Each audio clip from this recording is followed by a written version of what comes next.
Halo semuanya, perkenalkan namaku Dewa. Aku adalah seorang pria 32 tahun yang terlahir di sebuah pelosok desa terpencil di kota Malang. Aku anak pertama dari dua bersaudara yang sehari-hari hidup dalam kesederhanaan.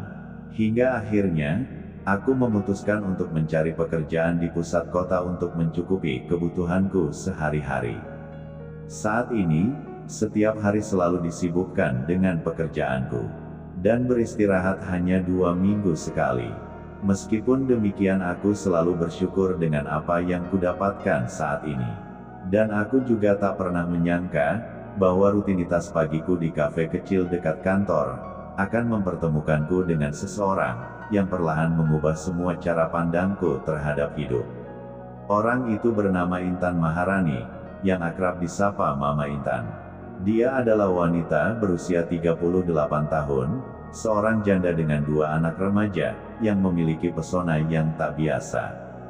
Dia tidak hanya menawan dengan senyum dan tatapan mata hangatnya, akan tetapi juga memancarkan kekuatan dari segala cerita hidup yang dibawanya.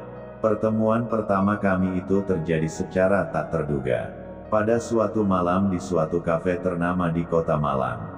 Saat itu aku berjalan masuk ke dalam kafe dan aku juga sedang sibuk memeriksa ponselku karena satu pekerjaan kantor. Tiba-tiba, aku nyaris menabrak Intan yang sedang bangkit dari kursinya. Di situ sontak aku kaget dan bergegas untuk meminta maaf kepada Intan karena keteledoranku itu.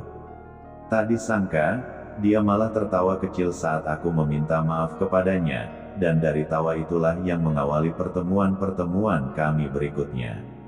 Setiap pagi, kami mulai saling menyapa, dan obrolan ringan berkembang menjadi diskusi lebih panjang tentang kehidupan, impian, dan masa lalu. Singkat cerita, setelah berbulan-bulan saling mengenal, aku memberanikan diri mengundang Intan untuk makan malam. Di restoran kecil di pinggiran kota dengan pemandangan perbukitan dan lampu-lampu temaram yang indah. Di situ Intan berbicara tentang banyak hal tentang kehidupannya.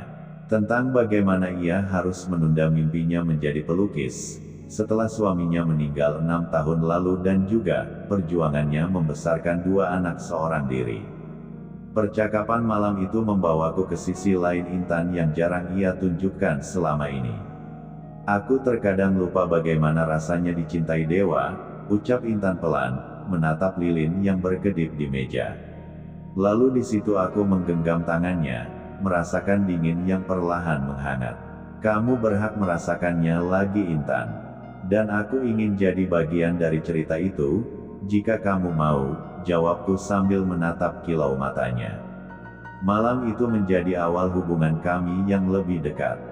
Pagi-pagi di kafe menjadi lebih hangat, telepon larut malam menjadi kebiasaan baru, dan kami mulai saling terbuka tentang ketakutan dan harapan kami. Hingga suatu malam, aku menerima pesan dari Intan. Dewa, bisa jemput aku di kafe. Aku butuh bantuanmu, ucap Intan dalam telepon serius. Aku pun segera bergegas ke sana, dan menemukan Intan di sudut ruangan dengan wajah merah padam. Diambuk berat, sesuatu yang jarang sekali terjadi padanya. Malam ini terasa berat dewa. Aku hanya ingin merayakan hari spesial ini, tapi ternyata terlalu banyak kenangan, kata Intan, tersenyum miris. Aku membantunya berdiri dan memutuskan mengantarnya pulang. Sepanjang perjalanan, dia menceritakan masa-masa sulit saat dia sendirian, mengungkapkan ketakutannya akan kesepian. Aku takut dewa, takut kalau semua ini hanya sementara, dan akhirnya aku akan sendirian lagi, ucap Intan pelan. Aku menggenggam tangannya, meyakinkan dia dengan lembut. Kamu nggak sendiri Intan, aku ada di sini, dan selama aku bisa, aku akan ada untukmu, jawabku meyakinkannya. Sesampainya di rumahnya, aku membantu Intan masuk. Hujan mulai turun deras di luar, membuat suasana malam semakin hening. Hujan cukup deras. Lebih baik kamu tinggal di sini sampai reda, katanya dengan suara yang pelan. Aku pun setuju, karena tak ingin meninggalkannya sendirian dalam kondisi seperti ini. Baik Intan, sepertinya aku harus di sini lebih lama sampai kondisimu lebih baik, ucapku perlahan. Lalu dia bergegas menyiapkan selimut dan bantal untukku di sofa ruang tamu. Maaf, hanya ini yang ada, ucapnya sambil tersenyum tipis. Gak apa-apa Intan, ini sudah cukup kok, jawabku sembari merapikan es Nolva di depan kami. Malam itu kami berbicara panjang lebar, mengingat kenangan-kenangan dan impian yang sempat terkubur. Tanpa kami es drink, Intan mendorong TBH-ku sampai jatuh di atas es Nolva itu. Elu ia empas SMA pekani 4 dan mendikan semua, aku di BWH-nya terdiam sambil menmatimbirkan Intan melempatkukan tusuma. Degen gerekain lembu Intan buat TKV milik melaing.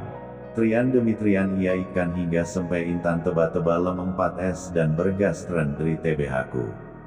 Sambil merpikan dari Intan berujar, "Terima kasih Dewa, kamu membuatku merasa dihargai lagi," katanya sebelum beranjak ke KMR-nya. "Sama-sama Intan," jawabku dengan perasaan masih bingung.